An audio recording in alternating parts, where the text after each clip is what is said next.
That third failure in a row, did you think, I need to pack this in? Never. Why not? I don't ever give up. I'd have to be dead or completely incapacitated. Really liking what you do, whatever area that you get into, given that even if you're the best, there's always a chance of failure. So I think it's important that you really like whatever you're doing. If you don't like it, life is too short. If you like what you're doing, you think about it even when you're not working.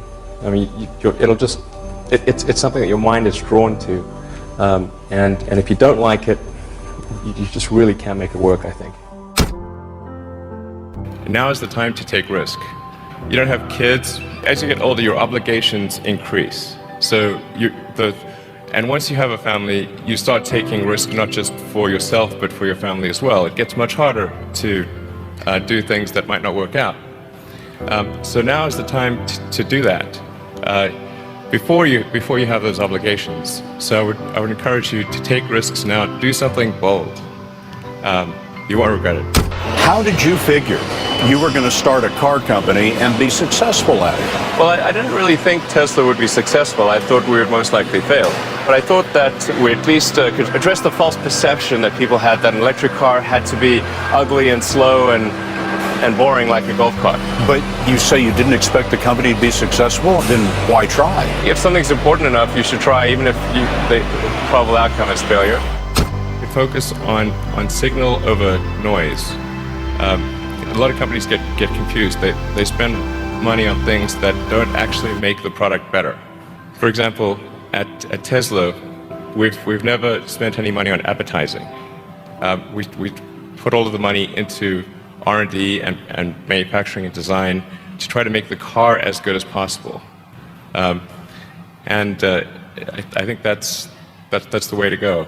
For any given company, just can keep thinking about, are these efforts that people are expending, are they resulting in a better product or service? And if they're not, stop those efforts.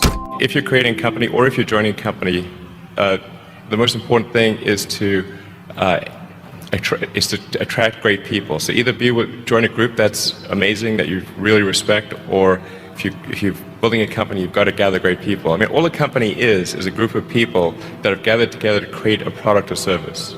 And so depending upon how talented and hardworking that group is, and the degree to which they are focused cohesively in a good direction, that will determine the success of the company. So do everything you can to gather great people if you're creating a company. You've got to make sure that whatever you're doing is a great product or service. It has to be really great. And I go back to what I was saying earlier, where if you're a new company, I mean, unless it's like some new industry or new market that, if it's an untapped market, then you have more ability to. The standard is lower for your product or service. But if you're entering anything where there's an existing marketplace against large entrenched competitors, then your product or service needs to be much better than theirs. It can't be a little bit better, because then you put yourself in the shoes of the consumer and they say, why would you buy it as a consumer? You're always going to buy the trusted brand unless there's a big difference. So a lot of times, entrepreneur will come up with something which is only slightly better. And it can't just be slightly better. It's got to be a lot better. Depending upon how well you want to do, and particularly if you're starting a company, you need to work super hard. So what does super hard mean? Well, when my brother and I were starting our first company, instead of getting an apartment, we just rented a small office and we slept on the couch.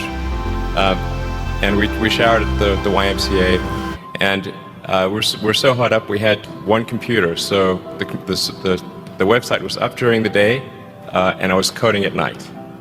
7 days a week, all the time. And I sort of briefly had a girlfriend in that period, and in order to be with me, she had to sleep in the office. So work hard, like, every waking hour. That's the thing I would say, particularly if you're starting a company.